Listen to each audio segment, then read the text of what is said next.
আর GS তালাশ করে দেখবেন যে এই লোকটাকে আমরা নামাজ পড়ি খুব বেশি বেশি প্রথম করে ধরে নামাজ পড়ি, খবর নিয়ে দেখবেন এই লোকটা 70 নাম্বার 1।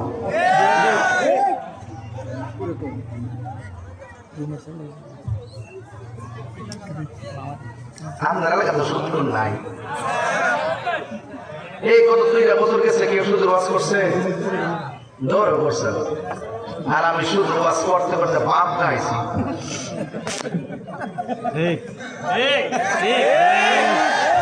এমন ওয়াজ করছি আমার ভিতরে একটা ইমান ছিল যে সুদ কোন মুসা হারাম করে নাই, সুদ আমার আল্লাহ হারাম করছে, এই হারামের কথা আমি বলবই। কথা বল ঠিক না? আর বাংলাদেশের মোল্লারা লড়াই গেছে, চেয়ারের লেগে লড়াই গেছে।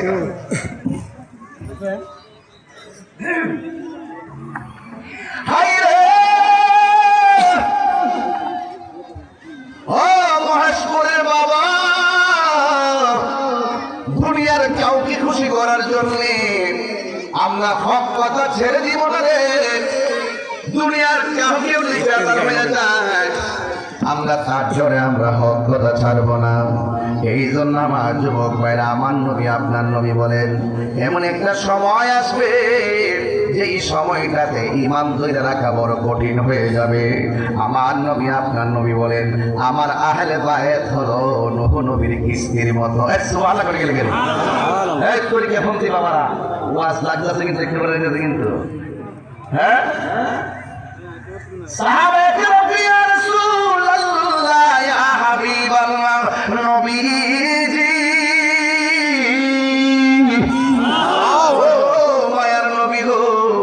নূহ নবীর কিস্তির সঙ্গে কেন আপনি তুলনা করেছেন? আমার নবী আপনার নবী বলেন এমন একটা সময় আসবে বাতাস লাগলে নদীর নৌকার মধ্যে ঢেউ লাগে, বাতাস লাগলে নৌকা ডুবে যায়। এবার এমন একটা সময় আসবে বাতিলদের দ্বারা ঈমান ধ্বংস হয়ে যাবে, দুনিয়ার বাতাসে পারে করে উড়ে যেতে পারে। আর কিছু বেঈমান আছে তাদের বাতাসের ধাক্কার কারণে ঈমানদারের ঈমান চলে যেতে পারে। কিন্তু যার অন্তরে আহলে বায়তের মহব্বত থাকবে সে টাকার কাছে কোনোদিন ঈমান বিক্রি করবে না। সাধারণ জিনিস না, কিন্তু আহলে বায়ত রাসূল সাধারণ জিনিস না। আহলে বায়তের অন্যতম সদস্য হলো হযরত শেরে খোদা মৌলা আলী। যদি কথা সুবহানাল্লাহ। মৌলা আলী কি আমরার মতো? আমরা মহেশপুরে আলীর মতো? বাপ রে বাপ, যেই মৌলা আলী জন্মগ্রহণ করেছেন খানে কাবা ঘরের চত্বরে। যদি কথা সুবহানাল্লাহ। যেই মৌলা আলী রাদিয়াল্লাহু তাআলা সর্বপ্রথম খাবার খেয়েছে আমার নবীর চোখ মোবারক। যেই মৌলা আলী কাররামাল্লাহু তাআলা ওয়াজহুল কারীম সর্বপ্রথম জন্মগ্রহণ করার পরে চোখ খুললা নবীর চেহারা মোবারক দেখেছেন। যেই মৌলা আলী রাদিয়াল্লাহু তাআলা জন্মগ্রহণ করার পরে সর্বপ্রথম যে কথা বলেছেন আসসালাতু ওয়াসসালামু আলাইকা ইয়া রাসূলুল্লাহ। সেই মৌলা আলী, যে আলী নামটা আছে, এই আলী নামটা রাখছেন আমার আল্লাহ। আলী নামটা কে রাখছে? আলী নামটাই রাখছে আল্লাহ। আর আলীর আম্মা যার নাম ছিল ফাতেমা, ওনার আম্মার নাম ফাতেমা ছিল, স্ত্রীর নাম যেমন ফাতেমা, ওনার আম্মার নাম ফাতেমা ছিল। পার্থক্য হলো ওনার স্ত্রী যে আম্মা ফাতেমা, উনি হলো জান্নাতের রমণীদের সরদারি, ঠিক আছে তো? আর ইনি হলো শুধু ফাতেমা। ওই তিনি বলতেছেন আমার জাদুমণির নাম আমি রাখবো। আল্লাহ যেহেতু আমার জাদুমণির নাম রাখছে আলী, আর আমার সন্তানের নাম আমি রাখবো হায়দার। আমরা সুন্নির একটা স্লোগান দেই, নারে তাকবীর আল্লাহু আকবার, নারে রিসালাত ইয়া রাসূলুল্লাহ, নারে হায়দারি ইয়া আলী ইয়া আলী। এই স্লোগানটা হলো বেলায়েতের স্লোগান। চিৎকার মেরে কন্যা সুবহানাল্লাহ সুবহানাল্লাহ। সেই আলী রাদিয়াল্লাহু তাআলা আনহু কি আমাদের মতো? হযরত আলী রাদিয়াল্লাহু তাআলা আনহুর ব্যাপারে আমার নবী আপনার নবী রহমাতুল লিল আলামিন বলেন আনা মাদিনাতুল ইলমি ওয়া আলিয়ুন বাবুহা। আমি নবী হইলাম ইলমের শহর, আমার আলী হইল সেই শহরের দরজা। একদিন আমাদের কবরে যাওয়া লাগবে, এই কবরে পৃথিবীর কেউ আপন হবে না। জান্নাতে যাওয়ার জন্য মানুষ নামাজ পড়ে, জান্নাতে যাওয়ার জন্য মানুষ রোজা রাখে, জান্নাতে যাওয়ার জন্য মানুষ হজ করে, জান্নাতে যাওয়ার জন্য নবীর মহব্বত করে, জান্নাতে যাওয়ার জন্য মানুষ কত নেক কাজ করে। বন্ধুরা রে আমার আপনার নবী বলেন এই জান্নাত এমন একটা জায়গা, এই জান্নাতের ভিতরে দেখেন চারজনকে আমার নবী থেকে চাবিটা দিয়া জান্নাতের দরজার মধ্যে দাঁড় করায় রাখবেন। একজন হলো হযরতে মাওলা আলী, 2 নম্বর হলো খাতুনে জান্নাত মা ফাতেমা, 3 নম্বর হলো ইমামে হাসান, 4 নম্বর হলো ইমামে হুসাইন। আল্লাহ হলো জান্নাতের খালেক, আমার নবী হলো জান্নাতের মালিক।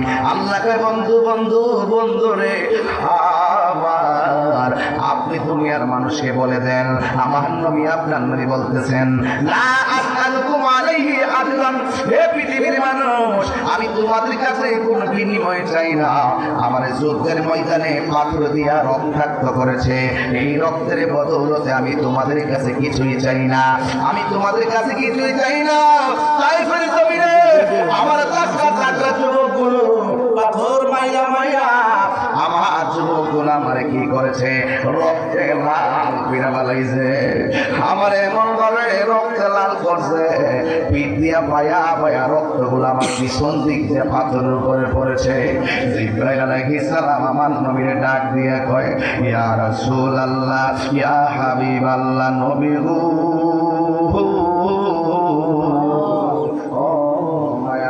দয়ার নবী একবার আমার অনুমতি দেন না। আপনি নবীরে তো আল্লাহ সফিউল্লাহ বলে নাই, আপনি নবীরে তো আল্লাহ কালিমুল্লাহ বলে নাই, আপনি নবীরে তো আমার আল্লাহ সফিউল্লাহ বলে নাই, নাজিউল্লাহ বলে নাই, খলিফাতুল্লাহ বলে নাই, রুহুল্লাহ বলে নাই, কালিমুল্লাহ বলে নাই। ও নবী গো নবী, আপনাকে তো আমার আল্লাহ হাবিবুল্লাহ বলেছেন, আর আমার চোখের সামনে আপনার এমন ভাবে তায়েফের তাগড়া তাগড়া যুবকগুলো পাথর মারতেছে, আমার চোখের সামনে যেই নবীর বদনে মশা মাছি বসে না।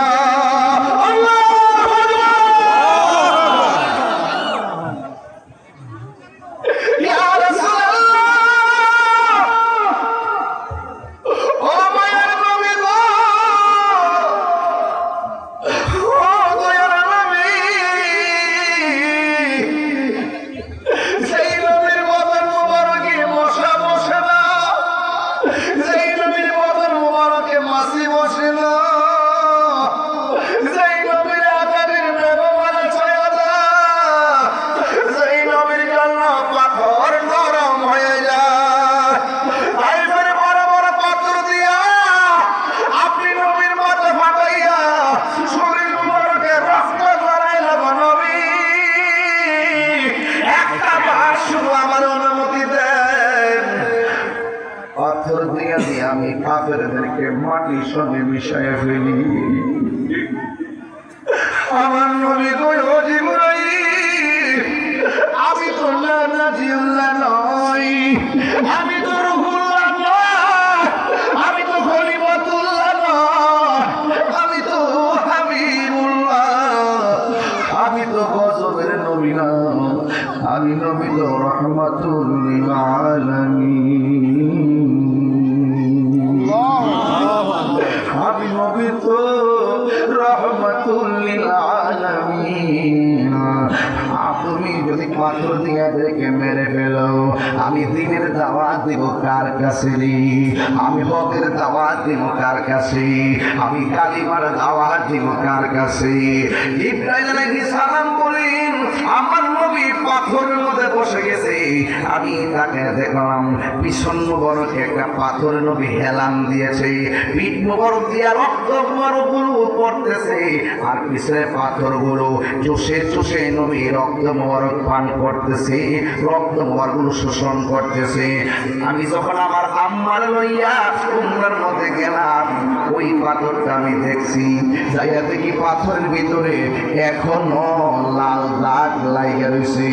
অনেক মানুষের পাথরটা ছবি তুলে, আমি পাগলার পাগল, আমি আর ছবি তুলি না। ওই পাথরের মধ্যে কেডা বেড়াতে ফতুয়া দিব, কেডা